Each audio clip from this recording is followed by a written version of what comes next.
dientes largos.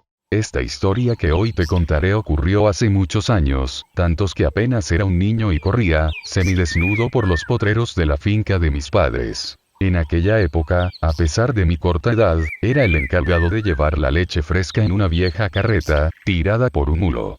Mi padre no tenía dinero para pagar a un jornalero, por eso y a pesar de tener 11 años, debía ayudarlo en todo lo que pudiera para poder subsistir. Aquel día, como de costumbre, salí bien temprano a llevar la leche al bodeguero del pueblo. Don Ramón era el dueño y un buen cliente porque nos pagaba un precio justo por nuestro producto. Así que, sin perder un segundo monté en la carreta y salí en dirección a mi destino, sin sospechar que ese día viviría una experiencia difícil y tan traumática que todavía a mis 48 años me es difícil superar. Si me decido a contarles es para que no cometan el mismo error que yo. Así que volvamos a la historia. La zona donde se ubicaba la finca en la que yo vivía, estaba a kilómetros de distancia de cualquier otra vivienda. Por lo tanto era necesario salir bien temprano para que al regreso no me sorprendiera la noche. En aquella época corrían los rumores de almas en pena que se le aparecían a los viajeros. Las historias corrían de boca en boca, y de generación en generación y los lugareños sentían terror de que la noche los sorprendiera y evitaban, a toda costa, andar por esos caminos a la puesta del sol. Yo era joven y no nada mucho crédito a esas historias de almas en pena y de fantasmas. Pero nunca pensé que esa noche, yo iba a ser testigo de un hecho supernatural y que sobreviviría para contarlo. La cosa fue que llegué a la bodega, entregué la leche y sin perder tiempo partí rumbo a mi hogar.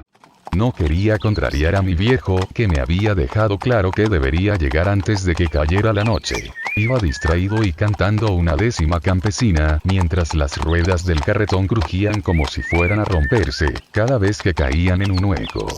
Y una maleza exuberante crecía a ambos lados, sin que fuera posible ver más allá de los bordes del camino. No había ni una sola casa en todos los alrededores. Mi viejo animal de carga y yo, éramos, las únicas criaturas de Dios por todo aquel lugar. Pude percatarme de que los pájaros habían desaparecido y había un silencio inusual.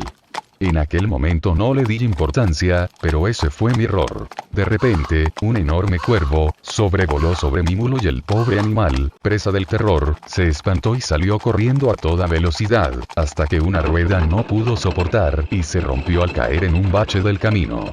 Lo último que recuerdo fue sentir como mi cabeza se impactaba contra el suelo. Cuando recuperé el conocimiento ya era de noche y sentía un fuerte dolor de cabeza y un hilo de sangre brotaba de mi frente herida. Rasgué mi camisa e improvisé una venda para contener el sangrado.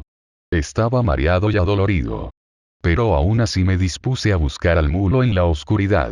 Al poco rato y después de algunos intentos infructuosos, me di cuenta de que por la oscuridad me sería imposible encontrar a la bestia. Por lo cual, tomé un farol, lo encendí y salí caminando rumbo a mi casa, cuando de pronto escuché el llanto de un bebé y un escalofrío corrió por mi espalda y como si se tratara de una corriente eléctrica, los pelos de mis brazos se pusieron de punta. Fue entonces que recordé las historias de los viajeros que habían desaparecido en ese camino y mi primer instinto fue salir corriendo.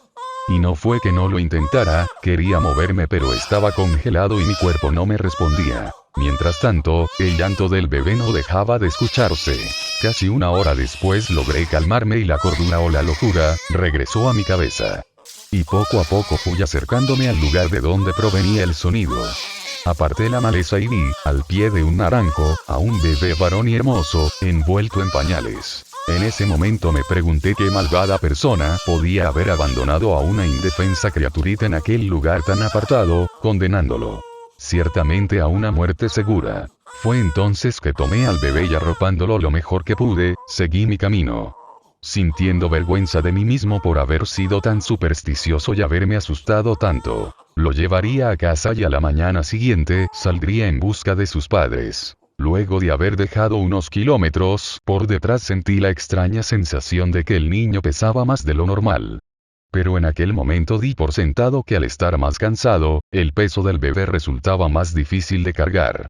Así que continué mi camino. Media hora después y tras haber caminado un largo trecho, tuve que detenerme porque ya me era imposible seguir y el peso del bebé ya no podía soportarlo. Fue entonces, que al mirar al bebé me di cuenta de que ya no era un bebé, era una abominación, una mezcla de un hombre enano y de un demonio. Había un brillo en sus ojos que no era de este mundo.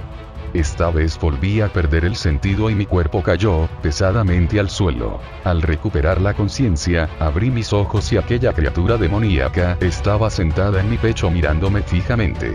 Y unos dientes largos y filosos sobresalían de su boca. Al percatarse de que había despertado parecía disfrutar de mi terror.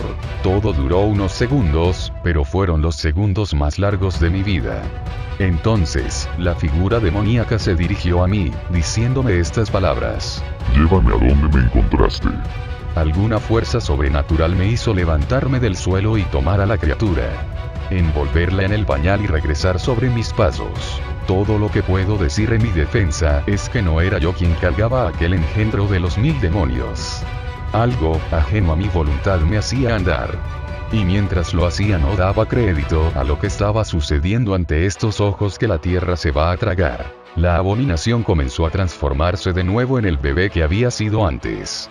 Perdió tamaño y peso y sus dientes iban desapareciendo poco a poco mientras su cara volvía a ser la de un niño nuevamente. Traté de lanzarlo lejos de mí, pero mis brazos no respondieron. Tal vez porque estaba poseído o tal vez era tanto el miedo que mis manos estaban paralizadas. Cuando llegué al pie del naranjo, donde lo había encontrado, lo dejé sobre la hierba mientras no podía dejar de mirarlo aterrorizado. Solo pude salir corriendo de allí cuando la criatura me dijo con una voz sobrenatural. Vete. Solo sé que corrí como un condenado hasta llegar a la casa. Estuve mucho tiempo en cama, delirando hasta que logré recuperarme.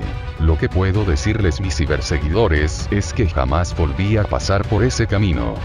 Pero cuentan los viajeros que han pasado por el lugar que todavía se escucha el llanto de un bebé cuando cae la noche y hasta los grillos y las aves huyen aterrorizados. Por eso, mi estimado viajero, no te recomiendo que cuando vayas a mi pueblo pases por ese camino, porque el niño de los dientes largos estará junto al viejo naranjo, esperando por ti.